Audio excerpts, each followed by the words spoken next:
êtes toujours ensemble sur TV Finance. Nous sommes vendredi et qui dit vendredi dit Éric Galliègue. Bonjour à vous. Bonjour Roselyne. Président de Valcan Expertise. Et comme d'ordinaire, vous allez nous commenter l'actualité économique de la semaine. Alors tout d'abord, quel bilan tirer justement de cette semaine avec ces marchés complètement euphoriques? Ils sont euphoriques, ils sont au plus haut, ils continuent de progresser lentement avec une volatilité assez faible depuis quelques jours, depuis quelques semaines.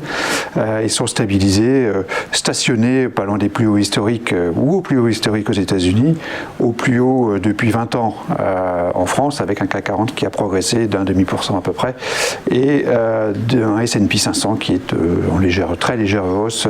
Cette semaine, l'euro est stable, lui aussi, il a perdu 0,2% contre le dollar.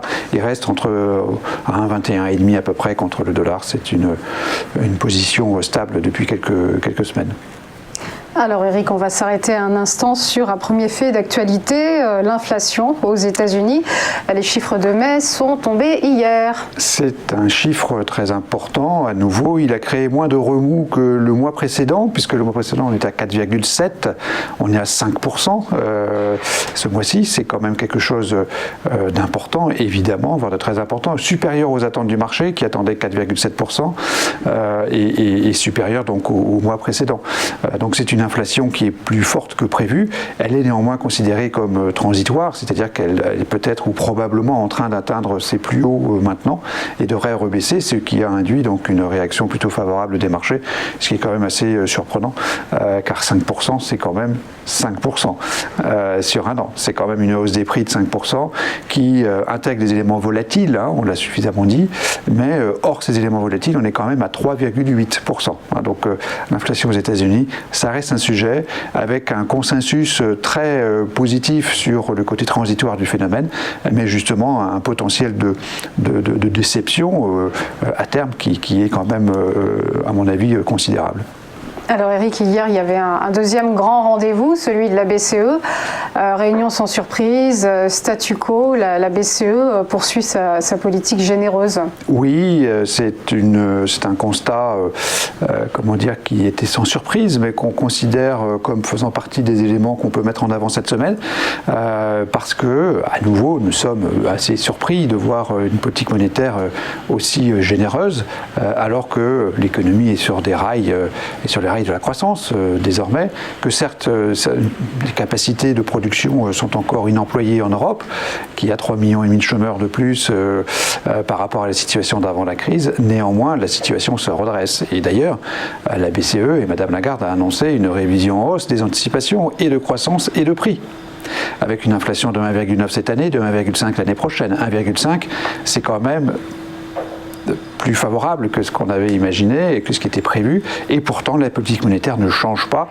et Madame Lagarde a confirmé qu'il n'y a même pas de discussion sur l'opportunité même de réduire un tant soit peu ce fameux quantitative easing qui, il faut le rappeler, représente des montants considérable, puisqu'on est toujours en train de créer ex nihilo l'équivalent de 10% du PIB en termes d'euros nouveaux. C'est considérable et c'est bien sûr un élément favorable pour les marchés, parce que les marchés sont très dépendants de cette création de monnaie. Alors Éric, on va retenir aussi les difficultés d'approvisionnement qui inquiètent et qui évidemment impactent négativement la production. C'est un retour dans la sphère réelle et dans le monde réel avec cette enquête de la Commission européenne qui existe depuis 1985, c'est une enquête sur le sentiment économique mensuel et qui comporte de nombreuses questions qui sont posées donc aux personnes qui sont sondées par la Commission européenne, aux entreprises qui sont sondées. Et les entreprises considèrent qu'à 22%, plus de 22,8% exactement, que les problèmes de production sont liés à des problèmes d'approvisionnement. Les approvisionnements en bois, en plastique, en semi-conducteurs, en composants électroniques. Et c'est la première fois, enfin c'est le chiffre le plus élevé depuis la création de cette enquête, depuis 1985. Donc ça nous semble être aussi un élément important pour dire, oui, il y a des problèmes d'offres, c'est très nouveau par rapport à ce qu'on a vécu depuis une génération, puisqu'on produit dans un claquement de doigts. Et donc aujourd'hui, c'est un phénomène important qui est négatif et qui justifie donc ces problèmes du côté de l'offre, et ce sont des problèmes qui sont peut-être pas transitoires. Donc prudence donc. Eric, on va revenir également sur le petit ralentissement économique outre-Rhin. Certains indicateurs sont en berne. Est-ce que c'est inquiétant pour l'Allemagne ? C'est inquiétant. L'Allemagne demeure évidemment la première économie européenne et de la zone euro. Voir une baisse donc de cette production industrielle de 1%, une baisse aussi des commandes à l'industrie, une baisse de l'indice ZEW, ça fait beaucoup. Et donc on se rend compte que cette économie qui a redémarré, malgré donc les reconfinements, malgré donc les alterments de la campagne vaccinatoire et de la crise sanitaire d'une façon générale. C'est quand même une économie qui a dépassé, qui a rebondi déjà. Donc après le rebond, on voit que ça peut être compliqué, qu'il n'y aura pas forcément une reprise linéaire, facile, comme on l'a imaginé. Pourquoi ? Parce que il y a des soucis, il y a des problèmes, notamment du côté de l'offre qu'on a vu à l'instant. Du côté aussi de la demande. Et donc, effectivement, c'est inquiétant et c'est pour cela qu'au chapitre de l'actualité économique, on a retiré un point donc, à notre notation de l'actualité. Donc, on va regarder ensemble la synthèse de la semaine. La synthèse est négative, donc -2. Cela contraste avec des marchés qui demeurent haussiers, mais on considère que, surtout en termes économiques, le rebond est en quelque sorte en cours ou en voie d'achèvement, mais que la croissance ne revient pas forcément, ou qu'elle va avoir du mal à revenir. C'est un constat que l'on voit avec donc, ces chiffres réels de l'économie allemande, avec cette enquête sur les ruptures d'approvisionnement qui sont bien réelles.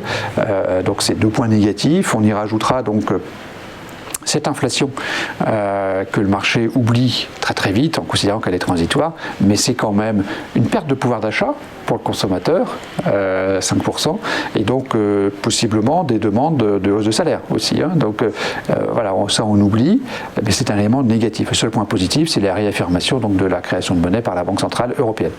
Et donc quelles sont vos recommandations d'investissement ? Dites-nous tout. Alors, en tant qu'investisseur de long terme, en tant que conseil d'investisseur de long terme, depuis 2 mois, nous sommes dans une posture très prudente, puisque effectivement, on considère de ne pas acheter d'actions aujourd'hui. Donc on est à l'envers, comme on dit, clairement. Aujourd'hui, la bourse continue de monter. On considère qu'elle monte pour des raisons essentiellement de court terme, des raisons liées à la création de monnaie et à cette situation très particulière des banques centrales qui continuent à alimenter d'une façon extrêmement abondante tout le système avec de la new money, c'est vraiment de la monnaie créée ex nihilo. C'est ce qui explique la hausse. Donc nous, on est plutôt prudent. On considère qu'on a été beaucoup trop vite, beaucoup trop loin sur les marchés d'actions. Après, rien n'empêche de rebattre les cartes du scénario de marché. C'est ce que nous allons faire pour notre prochaine séance mise à jour mensuelle pour le début du mois de juillet, avec vraiment un nouveau scénario pour intégrer tous ces éléments, car effectivement, tant du point de vue réel avec les bénéfices qui ont été révisés en hausse d'une façon importante, qui est du côté positif, que du côté des taux d'intérêt, c'est-à-dire est-ce qu'on va effectivement rester sur des taux d'intérêt qui demeurent très bas malgré leur hausse actuelle, c'est un vrai sujet, donc on est en train de revisiter l'ensemble du scénario, mais en tout cas nous restons aujourd'hui prudents. Merci beaucoup Eric Galiègue pour vos conseils éclairés. Je rappelle que vous êtes président de Valcan Expertise. Merci à vous. Merci. À suivre après une petite pause, le point bourse.